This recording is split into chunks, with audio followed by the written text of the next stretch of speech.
اسی طرح سیدہ عائشہ صدیقہ رضی اللہ تعالی عنہ، بخاری مسلم کی متفق علیہ روایت ہے، وہ نقل کرتی ہیں ان رسول اللہ صلی اللہ علیہ وسلم قال من مات وعلیہ صیام صام عنہ ولیہ۔ آقا علیہ السلام شاہ فرماتے ہیں کہ جو فوت ہو جائے اور فوت ہونے والے کے ذمہ کچھ روزے تھے تو اب اس کے ولی پر لازم ہے کہ وہ ان کی طرف سے روزے رکھے، ان کی طرف سے روزے رکھے۔ اب یہاں میں یہ یاد رکھ لیں کہ احناف کا مسلک یہ ہے کہ یہاں روزے سے مراد یہ ہے کہ وہ ان کی طرف سے فدیہ دے گا، جو وہ روزے رمضان المبارک میں نہیں رکھ سکے، بیمار تھے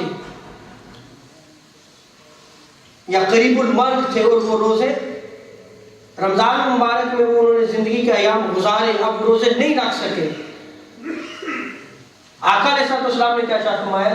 کہ ان کی طرف سے روزے رکھے، یعنی ان کا فدیہ وہ ولی ادا کرے گا۔ اسی طرح سیدنا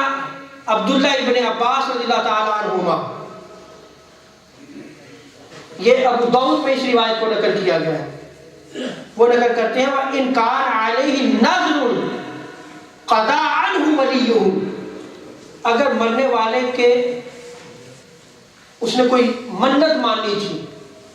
اور وہ منت پوری نہیں کر سکا تو اب ولی جو ہے وہ اس کی منت کو پورا کرے، ولی پر لازم ہے کہ جو اس کی منت کو پورا کرے۔ اب آپ یہ دیکھیں کہ اگر اس نے روزے نہیں رکھے، اس دنیا سے چلا گیا ہے، اس کی طرف سے روزہ رکھا جائے گا یا اس کی طرف سے فدیہ دیا جائے گا، اور اگر نظر پوری نہیں کی تھی تو ولی اس کا جو ہے وہ